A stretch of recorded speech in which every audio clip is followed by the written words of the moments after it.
এই মুহূর্তে যে অঞ্চলটাতে দাঁড়িয়ে আছি আমি, সেটা হলো কালীঘাট অঞ্চল। আর এখানে একটা খুব ভালো পুজো হয় নেপাল ভট্টাচার্য স্ট্রিটে।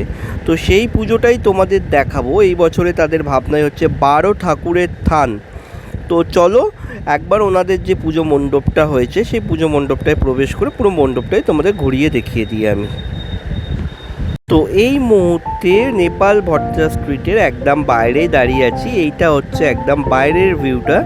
দেখতেই পাচ্ছ পূজা মণ্ডপটা অসাধারণভাবে সেজে উঠেছে আর প্রচুর ভিড়ও হয়ে গেছে। তো আমি একটু আস্তে আস্তে এগিয়ে যাব এবং এগিয়ে গিয়ে এখানকার পুজো প্যান্ডেলটা তোমাদের দেখিয়ে দেবো। তো চলো একটু ভেতরে প্রবেশ করি।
তো বন্ধুরা, আজকের এতটুকুই পুজো পরিক্রমা করলাম। যতটুকু পরিক্রমা করলাম আশা করি তোমাদের ভালো লেগেছে। যদি ভালো লাগে অবশ্যই একটা লাইক, শেয়ার, কমেন্ট করো। আর যারা চ্যানেলে নতুন অবশ্যই চ্যানেলটা সাবস্ক্রাইব করে পাশে থেকো। দেখা হচ্ছে খুব তাড়াতাড়ি আবার কোনো একটা নতুন পরিক্রমা নিয়ে। ততক্ষণ পর্যন্ত সবাই ভালো থেকো, টাটা।